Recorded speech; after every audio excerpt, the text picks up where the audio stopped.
Hi, everyone. Welcome to day 9 of our study on trusting God. Today's title is Completely Trusting Our God of Completion.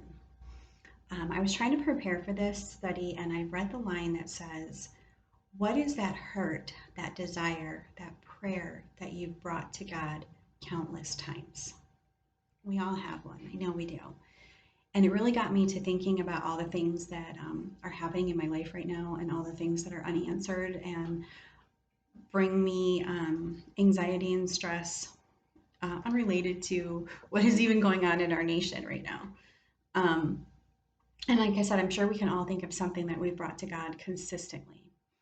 After I read this through, um, I went on my way to Giant Eagle, my weekly trip out of the house to Giant Eagle. And on my way home, I heard a song on the radio that I had never heard before. I have since heard it like probably 4 times since then. And it's possible I have heard it before, but I promise you, when I first heard it, it felt so new to me. I almost had to pull over because I was just overwhelmed with the words in the song. I'll try to link it below in the YouTube, if YouTube will let me link another video below. If not, I'll put it out on the Marco Polo. But it says, "Peace be still. You are here, so it is well. Even when my eyes can't see, I will trust the voice that speaks peace." Then it goes on and says, "I'm not going to fear the storm. You are greater than its roar." I think it's Hope Darst, "Peace be still." And it was just an awesome reminder to me in that moment that I can trust the voice that speaks peace over me. And it reminded me of one of my favorite verses, John 16:33. It says, "I have told you these things, so in me you may have peace. In this world you will have trouble, but take heart, I have overcome the world." And that's Jesus speaking. And I just wanted to share that with you. Maybe that song and those verses will be a blessing to you as well. And as we kind of talk about the trusting God to be the completion of our situations. Um, so in the devotional, Lisa talks about the Israelites waiting for their king, their Messiah, the promised one, and that being the completion of what they were going through. But today I want us to look at the story of Gideon. He came up in my reading this week, and it struck me how much he had to completely trust God from start to finish. The story of Gideon is in the book of Judges. It's chapter 6 and 7, I believe. So I'll give you a little backstory, tell you the story of Gideon. The Israelites were not following God, and they had made an idol to another god. So God gave them over to the Midianites.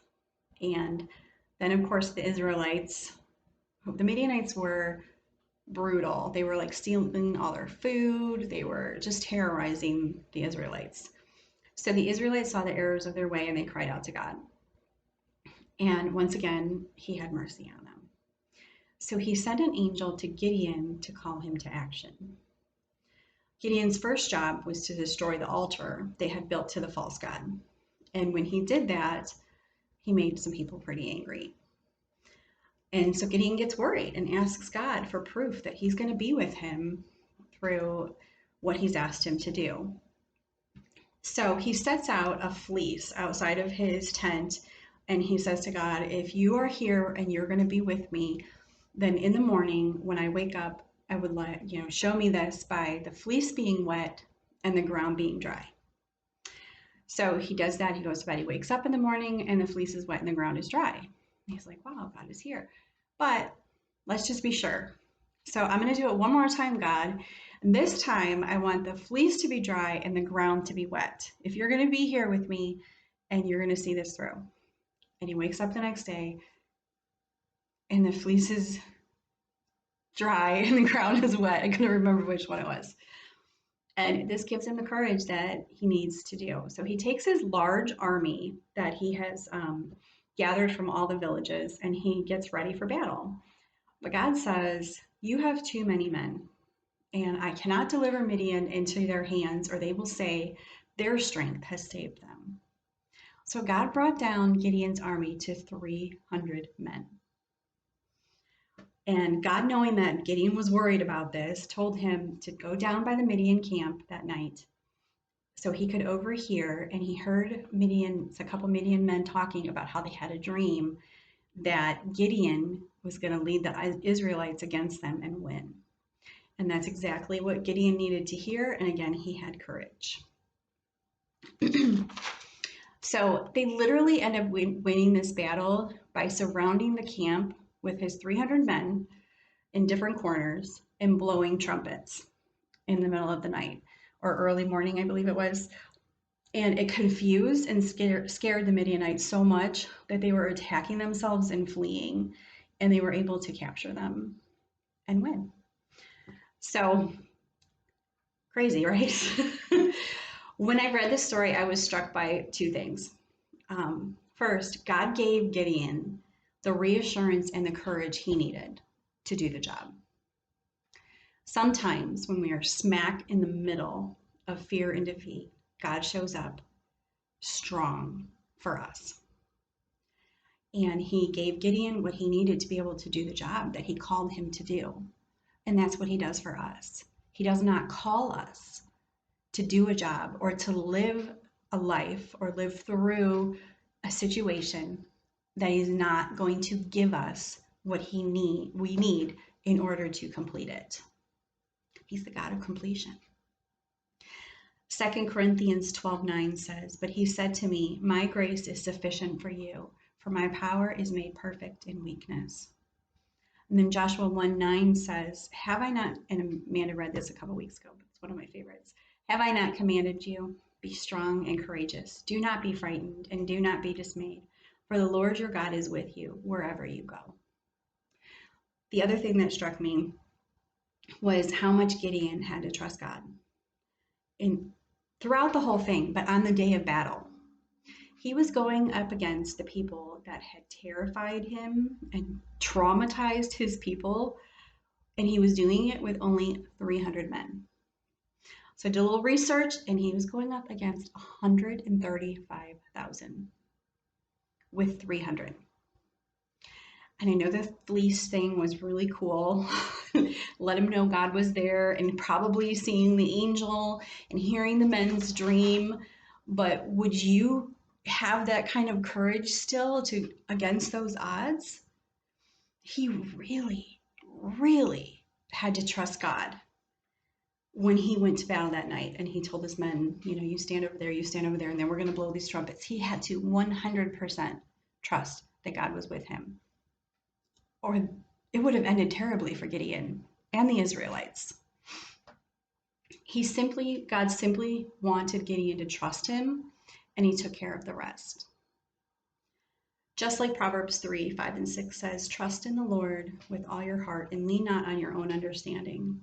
In all your ways submit to him, and he will make your paths straight." If Gideon would have relied on his own understanding, he would have seen how outnumbered he was, he would have panicked, and he would have fled. Just when I lean on my own understanding, when I look at all the different outcomes of the things that I'm going through, when I lean on those, I get overwhelmed and I want to panic and I want to flee. But like Lisa says in the devotion, God is a God of completion. He makes promises and he fulfills them. And one of those promises that he makes and he fulfills is that he will be with us and that he will give us what we need when he calls us to do something. We may not see the actual completion of our promises, but you can rest assured he will complete them. Philippians 1:6 says, "For I am confident of this very thing, that he who started a good work in you will carry it on to completion into the day of Christ Jesus." So I have a little story. My dad has told this story in church probably a couple times, but I just absolutely love this story. And I think it relates to what we're talking about here. So my dad's grandmother prayed every day, probably more than, once a day. I don't know. She prayed all the time for the salvation of her kids. And she had some difficult children. We'll just leave it at that. And when she died, not one of them was saved. But before they died, almost to our knowledge, And it may even be all of them, but to our knowledge, almost every single one of them was saved. And their kids, most of their grandkids, most of their great grandkids, and most of their great great grandkids. And then think about their spouses, their neighbors, their other relatives, maybe their sister in law, their brother in law. The impact of this woman's prayers, it just blows me away when I think about it. And she died. She died not knowing that any of them came to the Lord. But she knows now. She knows now the impact of her prayers. And I think that that is just so encouraging, especially for us as moms. If those of us that are moms and we may struggle with our children from time to time, it's so encouraging to know that she maybe didn't know it on earth, but God is a God of completion. And when we are praying what God has called us to do, He is faithful. He is trustworthy. He will give you the courage and the strength that you need to get through what you're going through and what He's asked of you. So don't give up. Remember, He has overcome the world and He's offering us His peace. Thanks, guys. Hey, I have really enjoyed being here with you guys. I hope you guys have enjoyed these videos. It's been a little weird, like I said, when we started the different format that we have going on here. But I've really enjoyed doing this and hearing from you guys on Marco Polo, and hopefully we can keep the conversation going. Thank you. Have a good day.